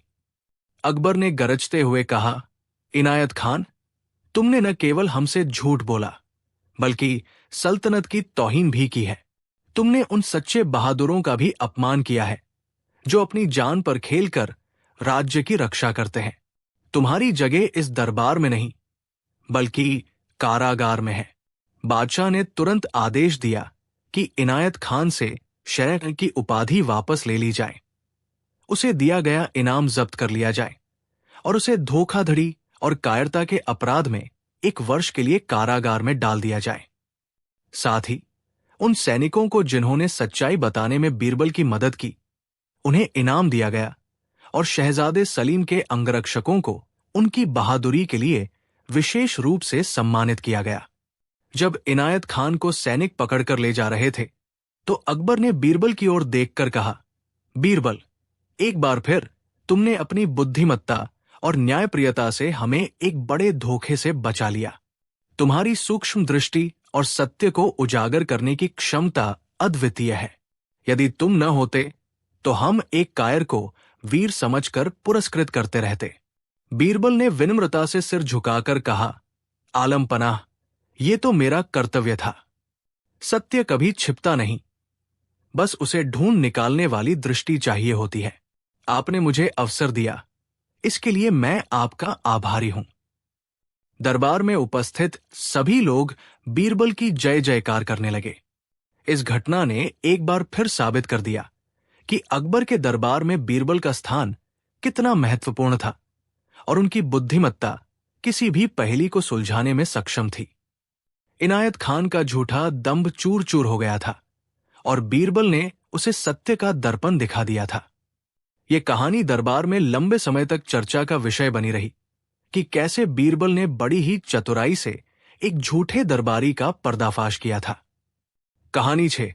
बादशाह अकबर के विशाल साम्राज्य की राजधानी आगरा में, जहां एक और शाही शानो शौकत और कला संस्कृति का बोलबाला था, वहीं दूसरी ओर विभिन्न प्रकार के नागरिक अपने अपने जीवन यापन में व्यस्त थे। इन्हीं नागरिकों में एक थे सेठ धनपत राय। नाम तो उनका धनपत था और धन उनके पास अपार था। खेत खलिहान, कई दुकानें और सोने चांदी से भरी तिजोरियां। परंतु धनपत राय अपने नाम के ठीक विपरीत नगर के सबसे बड़े कंजूस व्यक्ति के रूप में कुख्यात थे। उनकी कंजूसी के किस्से आगरा की गलियों में बच्चों मड़ों की जुबान पर रहते थे। कहते हैं, सेठ धनपत राय के घर में दिए भी तभी जलते थे जब घोर अंधकार हो जाए, और वो भी मिट्टी के तेल की कुछ बूंदें बचाकर। उनके वस्त्रों पर इतने पैबंद लगे होते थे कि असली कपड़ा पहचानना मुश्किल हो जाता था। भोजन के नाम पर रूखी सूखी रोटियां और पानी जैसी दाल ही उनके भाग्य में होती थी। उनकी पत्नी रमा देवी बेचारी मन मारकर रह जाती थी। इतना धन होते हुए भी वो अभावों का जीवन जीने को विवश थी। सेठ जी किसी नौकर चाकर पर पैसा खर्च करना तो दूर, बीमार पड़ने पर भी वैद्य को बुलाने से कतराते थे, ये सोचकर कि उसकी फीस देनी पड़ेगी। उनका मानना था कि पैसा बचाने में ही असली बुद्धिमानी है और खर्च करना मूर्खता। एक दिन सेठ धनपत राय अपने किसी दूर दराज के गांव से लगान वसूल कर लौट रहे थे। थैली में सो सोने की अशर्फियां थी, जिन्हें वे बार बार टटोल कर देख लेते थे। रास्ता लंबा और उबड़ खाबड़ था। गर्मी का मौसम था और सेठ जी ने पैसे बचाने के लिए कोई सवारी नहीं की थी, बल्कि पैदल ही चल रहे थे। बाजार की भीड़ भाड़ से गुजरते हुए थकान और गर्मी से बेहाल सेठ जी एक पेड़ की छाया में सुस्ताने के लिए बैठे। अपनी अशर्फियों की थैली उन्होंने कमर से खोलकर पास ही रख ली और गमछे से हवा करने लगे। कुछ देर बाद जब उनकी आंख खुली और चलने को उद्यत हुए तो उन्होंने पाया कि उनकी अशर्फियों की थैली गायब थी। सेठ धनपत राय के तो होश उड़ गए। 100 अशर्फिया, उनके प्राण जैसे सूख गए। उन्होंने आसपास देखा, चीख पुकार मचाई, मेरी थैली, मेरी सोने की अशर्फियों की थैली कोई ले गया, लुट गया, मैं बर्बाद हो गया। लोग इकट्ठे हो गए पर किसी को कुछ पता नहीं था। सेठ जी छाती पीट पीट कर रोने लगे। उनकी कंजूसी की आदत ने उन्हें इतना संकीर्ण बना दिया था कि इस नुकसान की पीड़ा उनके लिए असहनीय थी। काफी देर तक रोने धोने और इधर उधर खोजने के बाद भी जब थैली का कोई पता नहीं चला तो किसी ने उन्हें सलाह दी कि वे शहर कोतवाल के पास जाएं। कोतवाल ने उनकी फरियाद सुनी, पर सेठ जी की कंजूसी की ख्याति उस तक भी पहुंची हुई थी। उसने पूछा, सेठ जी, यदि कोई आपकी थैली लौटा दे तो आप उसे क्या इनाम देंगे? सेठ जी ने तुरंत हिसाब लगाया। इनाम देने का मतलब था खर्च। उन्होंने बड़ी मुश्किल से कहा, मैं उसे एक चांदी का सिक्का इनाम में दूंगा। कोतवाल और वहां मौजूद सिपाही हंस पड़े। 100 सोने की अशर्फियों के बदले एक चांदी का सिक्का? सेठ जी, इतने कम इनाम के लालच में कौन आपकी मदद करेगा? निराश होकर सेठ जी घर लौटे। उनकी पत्नी रमा देवी ने जब सुना तो उन्हें भी दुख हुआ, पर मन ही मन वह जानती थी कि सेठ जी की अत्यधिक कंजूसी ही उनकी परेशानियों का कारण बनती है। कई दिन बीत गए। सेठ जी ने खाना पीना लगभग छोड़ दिया। रात को नींद नहीं आती थी, बस अशर्फियों का ही ध्यान रहता था। अंततः किसी शुभचिंतक ने उन्हें बादशाह अकबर के दरबार में जाकर न्याय की गुहार लगाने की सलाह दी। सेठ जी को ये बात जंची। बादशाह अवश्य उनकी सहायता करेंगे। अगले दिन फटे पुराने वस्त्रों में दीनहीन सूरत बनाए सेठ धनपत राय बादशाह अकबर के दरबार में उपस्थित हुए। उन्होंने अपनी सारी व्यथा बादशाह को सुनाई। बीच बीच में अपनी गरीबी और लाचारी का ऐसा वर्णन किया कि सुनने वालों को दया आ जाए। हालांकि दरबार में उपस्थित कई लोग उनकी असलियत जानते थे। बादशाह अकबर को सेठ की हालत पर तरस भी आया और उनकी कंजूसी पर आश्चर्य भी हुआ। सेठ जी, आप चिंता न करें, बादशाह अकबर ने कहा, आपके साथ न्याय होगा। हम आपकी अशर्फियों को ढूंढने का पूरा प्रयास करेंगे। बीरबल, जो शांत भाव से ये सब सुन रहे थे, आगे आए। जी जहांपना। बीरबल, सेठ धनपत राय की समस्या तुमने सुनी। इनकी सोने की अशर्फिया कहीं खो गई है। तुम इनकी सहायता करो और चोर का, या यदि किसी को मिली हो तो उस व्यक्ति का पता लगाओ। बीरबल ने सेठ धनपत राय को गौर से देखा। उनकी आंखों में लालच और चिंता साफ झलक रही थी। बीरबल ने पूछा, सेठ जी, आपने थैली पाने वाले के लिए क्या इनाम घोषित किया था? सेठ जी ने सकुचाते हुए कहा, जी, एक चांदी का सिक्का। बीरबल मुस्कुराए। सेठ जी, इतने बड़े नुकसान के बाद भी आप इनाम में इतनी कंजूसी कर रहे हैं। खैर, कोई बात नहीं, हम प्रयास करते हैं। बीरबल ने कुछ सोचा और फिर बादशाह से अनुमति लेकर एक घोषणा करवाई। पूरे आगरा शहर में ढिंढोरा पिटवाया गया, सुनो, सुनो, सुनो। सेठ धनपत राय की सोने की अशर्फियों से भरी एक थैली कहीं गुम हो गई है, जिसमें ठीक 100 अशर्फियां थी। जिस किसी भी नेक इंसान को ये थैली मिले, वो उसे तुरंत राज दरबार में जमा करवा दे। सेठ जी ने उदारता दिखाते हुए घोषणा की है कि थैली लौटाने वाले को वो अपनी कुल अशर्फियों का 10वां हिस्सा, यानी 10 सोने की अशर्फियां इनाम में देंगे। ये घोषणा सुनकर सेठ धनपत राय के तो जैसे पैरों तले जमीन खिसक गई। 10 सोने की अशर्फियां। बीरबल जी, ये आपने क्या किया? मैं तो लुट जाऊंगा।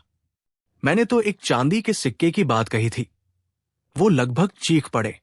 बीरबल ने शांत स्वर में कहा, सेठ जी, धीरज रखिए। यदि आपको अपनी 90 अशर्फियां वापस मिल जाए, तो क्या ये 10 अशर्फियों के नुकसान से बेहतर नहीं होगा? यदि कोई इनाम ही नहीं होगा या बहुत कम होगा, तो जिसे थैली मिली भी होगी, वो उसे लौटाने क्यों आएगा? सेठ जी मन मसोस कर रह गए। उन्हें बीरबल की बात में कुछ सच्चाई तो लगी, पर 10 अशर्फियां देने का ही उन्हें खाए जा रहा था।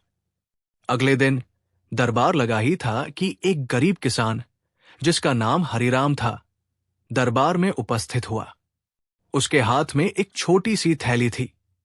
वो सीधा बीरबल के पास गया और बोला, श्रीमान, कल मुझे खेत से लौटते समय बाजार के पास ये थैली पड़ी मिली थी। मैंने आज सुबह ढिंढोरा सुना कि ये सेठ धनपत राय की है। इसमें पूरे 100 सोने की अशर्फियां है। उसने थैली बीरबल को दे दी। सेठ धनपत राय की आंखें चमक उठीं।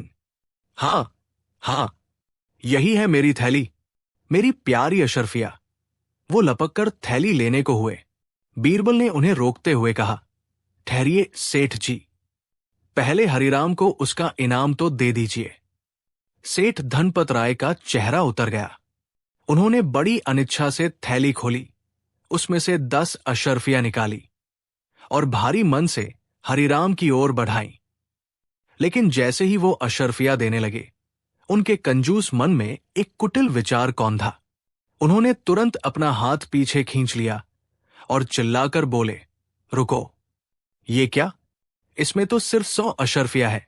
मेरी थैली में तो 120 अशर्फियां थी। इसका मतलब इस आदमी ने 20 अशर्फियां निकाल ली है। ये चोर है, इसे दंड दिया जाए। जहां पनाह। हरिराम हक्का बक्का रह गया। नहीं सेठ जी, आप झूठ बोल रहे हैं। मुझे थैली जैसी मिली थी, वैसी ही मैंने लौटा दी। मैंने एक भी अशर्फी नहीं निकाली। आप मुझ पर झूठा आरोप लगा रहे हैं। उसकी आंखों में आंसू आ गए। बादशाह अकबर भी असमंजस में पड़ गए। सेठ धनपत राय अपनी बात पर अड़े थे और हरिराम अपनी ईमानदारी की कस्में खा रहा था। बीरबल शांत भाव से सब देख रहे थे। उनके होठों पर एक हल्की सी मुस्कान तैर गई। उन्होंने सेठ धनपत राय से पूछा, सेठ जी, क्या आप पूरी तरह निश्चित हैं कि आपकी थैली में 120 अशर्फियां थी? जी हां बीरबल जी, बिल्कुल निश्चित।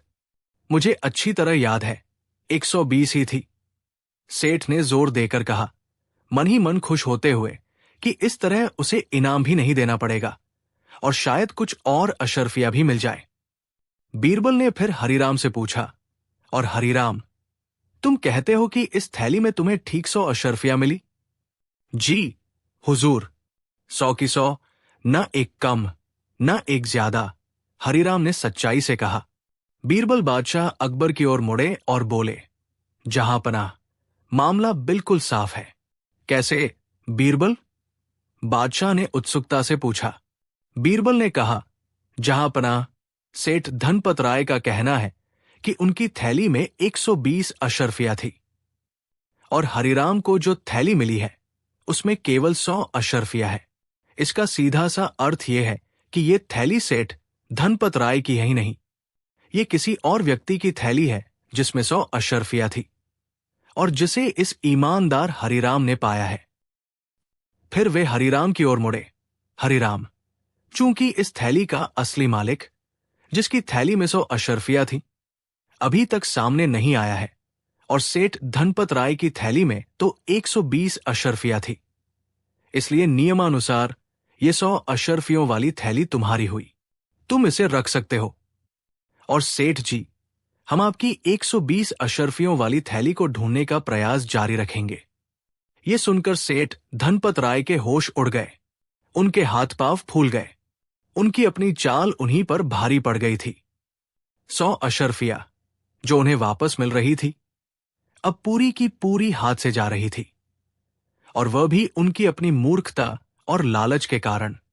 वो तुरंत गिड़गिड़ाने लगे, नहीं नहीं बीरबल जी, क्षमा करें, मुझसे गलती हो गई।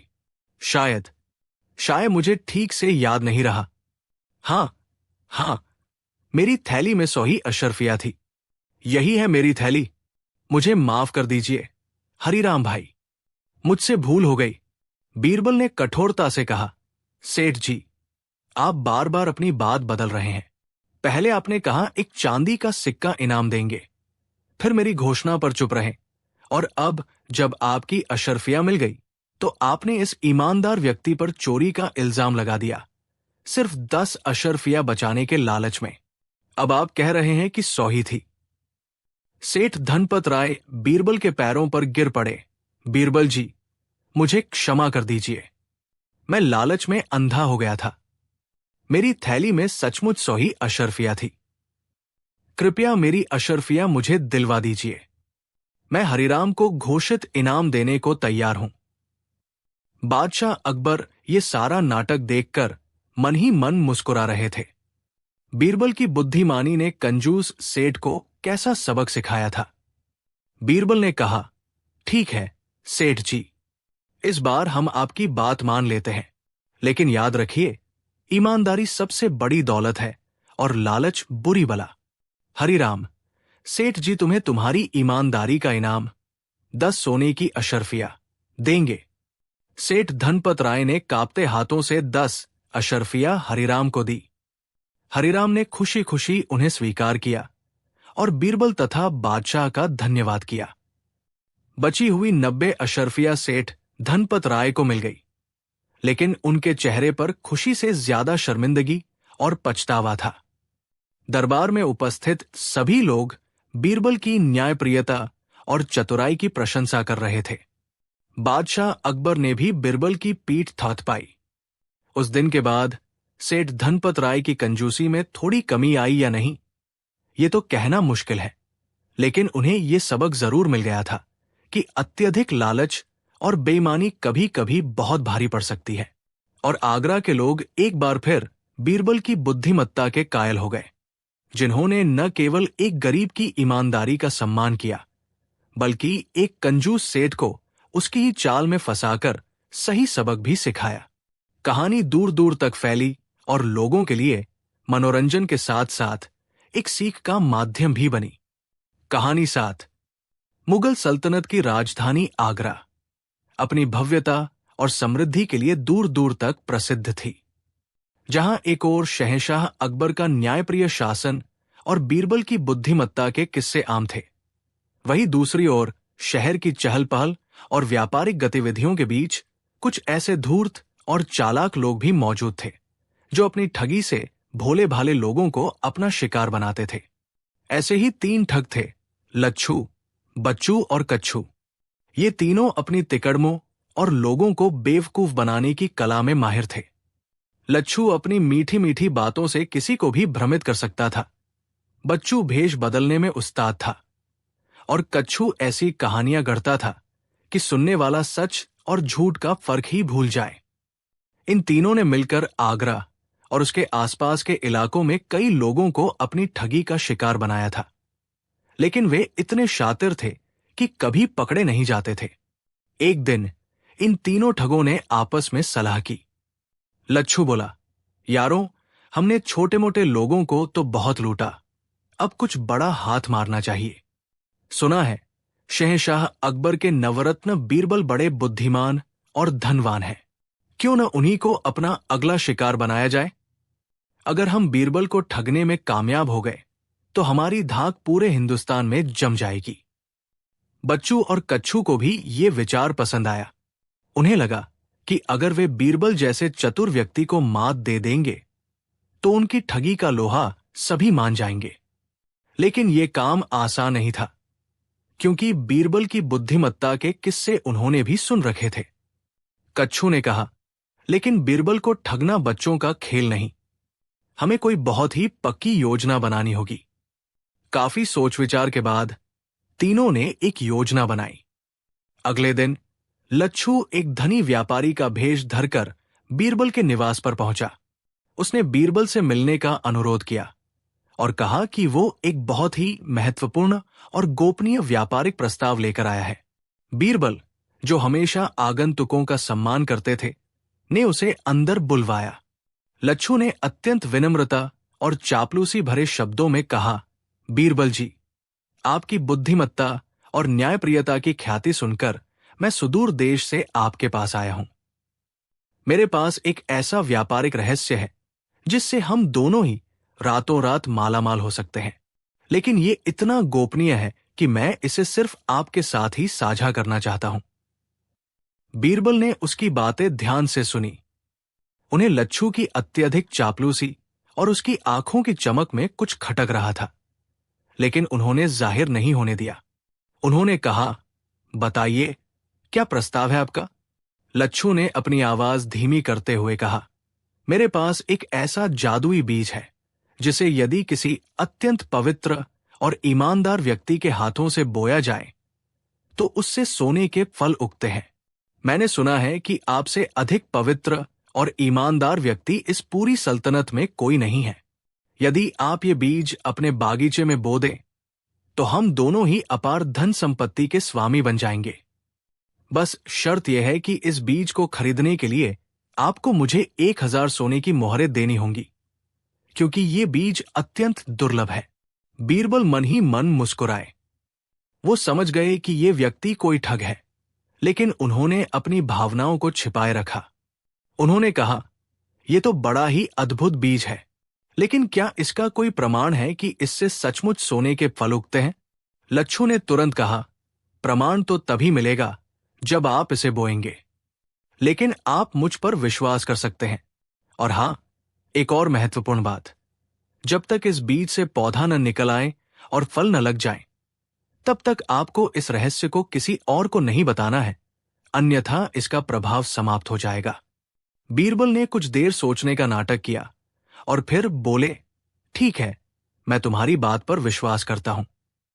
मैं तुम्हें 1000 सोने की मोहरें देने को तैयार हूं।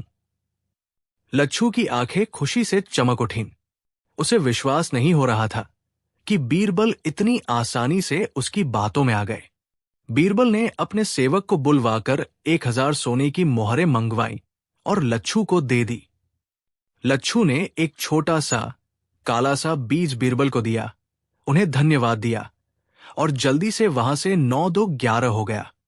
लच्छू के जाने के बाद बीरबल ने उस बीज को ध्यान से देखा।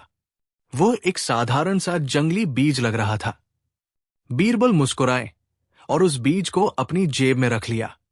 उधर लच्छू अपने साथियों बच्चू और कच्छू के पास पहुंचा और उन्हें अपनी सफलता की कहानी सुनाई। तीनों बहुत खुश हुए। उन्हें लगा कि उन्होंने बीरबल को बेवकूफ बनाकर अपनी ठगी के इतिहास में एक नया अध्याय लिख दिया है। अगले दिन बच्चू एक ज्योतिषी का भेष धरकर बीरबल के पास पहुंचा। उसने बीरबल का हाथ देखने की इच्छा प्रकट की और कहा कि वो उनके भविष्य के बारे में कुछ महत्वपूर्ण बातें बताना चाहता है। बीरबल ने उसे भी अंदर आने दिया।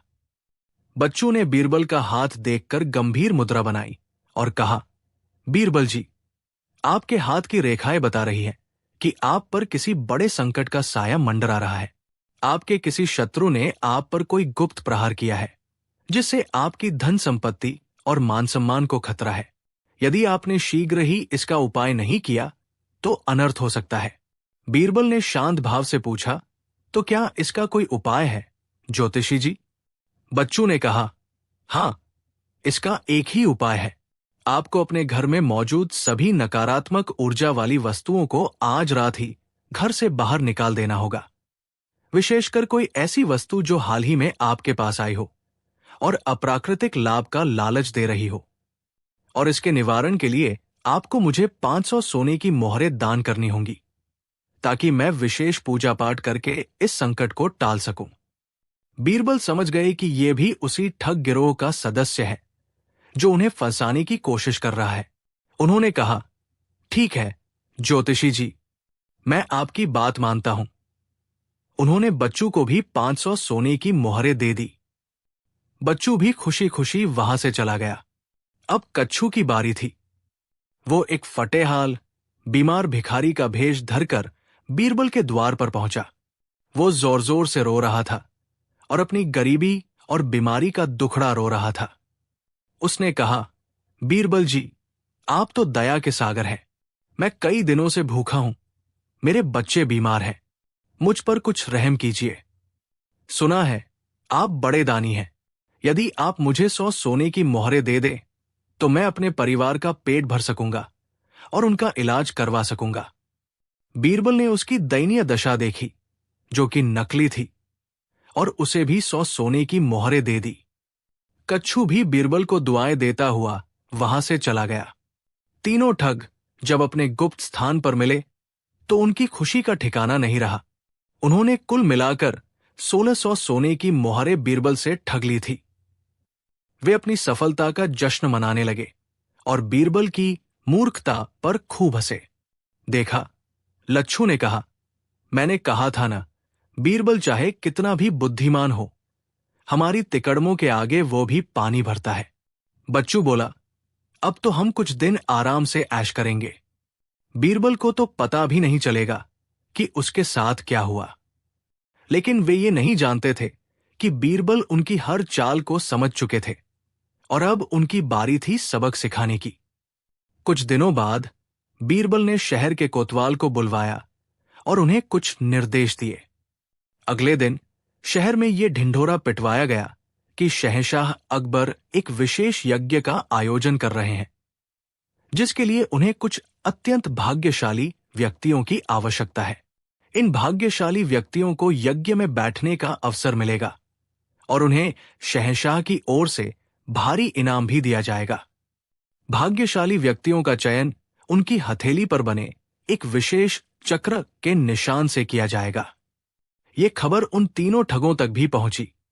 लालच उनके स्वभाव में था। उन्होंने सोचा कि यदि वे किसी तरह उस यज्ञ में शामिल हो जाएं, तो उन्हें और भी धन मिल सकता है। लच्छू ने कहा, हमें किसी तरह अपनी हथेली पर वो चक्र का निशान बनवाना होगा। बच्चू, जो भेष बदलने के साथ साथ थोड़ी बहुत चित्रकारी भी जानता था, बोला, ये काम मैं कर सकता हूं। मैं तुम दोनों की हथेली पर ऐसा चक्र बना दूंगा कि कोई पहचान नहीं पाएगा। तीनों ने मिलकर योजना बनाई। बच्चू ने लच्छू और कच्छू की हथेली पर लाल स्याही से एक सुंदर सा चक्र बना दिया और अपने लिए भी एक बना लिया।